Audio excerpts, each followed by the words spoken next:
এটা কোন শাগ হব? শাগ ভজা হব। কোন শাগ এটা? কোଶଳା শাଗ ଭଜା ହବ। ନିଅ ଧର। ଡୁଡୁ ହେଲା?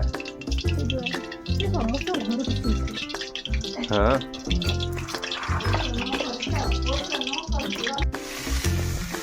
ଏବେ ଚିକେନ କଷାଟା ହବ। ଏବେ ପିଆଜ ପଡି ସାରିଛି।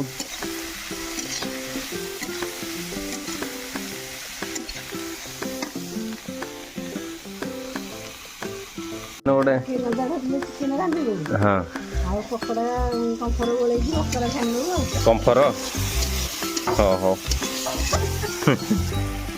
ଏବେ ଆମେ ପିଆଜରେ ଆଳୁଟା ପକେଇଦେବା। ଏଇଟା ମୋ ଷ୍ଟାଇଲରେ ରୋଷେଇ। ବାକି ଆଉ କିଏ କେମିତି କ'ଣ କରୁଛି ସେଇଟା ମୁଁ ଜାଣିନି। ମୁଁ ଏମିତି କରେ ରୋଷେଇ। ଆଳୁ ପିଆଜ ମିଶେଇକି ପକେଇବା ଦ୍ୱାରା ଏମିତି କିଛି କଲର୍ ଆସିଛି। ଦେଖିବେ 2.5 କିଲୋ ଚିକେନ ଅଛି।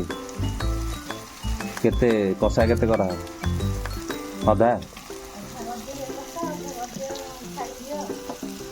ପକୋଡ଼ା ହଉ। ଏଇଟା ବିରିୟାନୀ ପ୍ଲାନିଂରେ ଆସିଥିଲା। ବିରିୟାନୀ ତ ତମକୁ ମନା କଲ।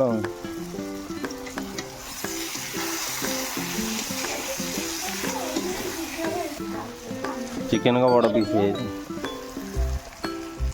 କଣ୍ଟା କଣ୍ଟା ପିସ୍ ଆଣିନ। ପକୋଡ଼ା ପାଇଁ ହେଲେ ଏଇଟା 2 ଖଣ୍ଡ ଲେଖେ କରାହବ। ମସଲାର କଲର୍ଟା ଦେଖନ୍ତୁ ଏମିତି ଆସିଲା।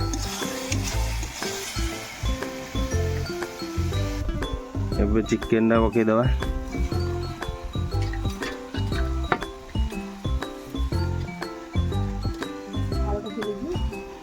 ଆଳୁ ପିଆଜ ସାଙ୍ଗରେ ପାଣି ଟିକେ ଦେଲୁ ହାତକୁ।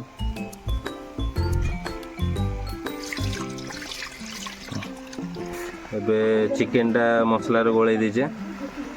ତାକୁ ଏବେ ସିଝିବା ପାଇଁ ଛାଡ଼ିଦେବା। ଯେତେବେଳେ ଚିକେନ ରାନ୍ଧିବେ ଚିକେନ ଉପରେ ଏମିତି ମସଲାଟାକୁ ଢାଳିଦେବେ। ଟିକେ ସମୟ ଛାଡ଼ିଦେବେ। କଞ୍ଚା ସ୍ମେଲଟା ଉଡ଼ିଯିବ।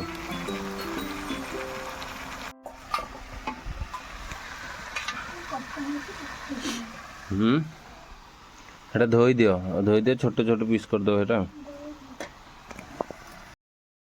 ଦେଖନ୍ତୁ ଏବେ ରେଡ଼ି ହେଇଯାଇଛି ଚିକେନ ଝୋଳ। କଲର୍ଟା ଦେଖୁଛନ୍ତି କେମିତି ହେଇଛି। ଗରମ ଗରମ ଚିକେନ ଝୋଳ। କାଇଁ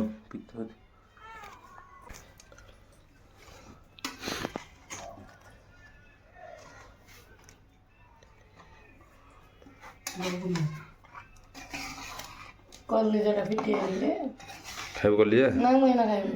ମୁଁ ଭାତରେ ଖାଇବି ନା ଏଇନା ଆଣିଛି ନା ଲାଗି ଇଏ ଭାତ।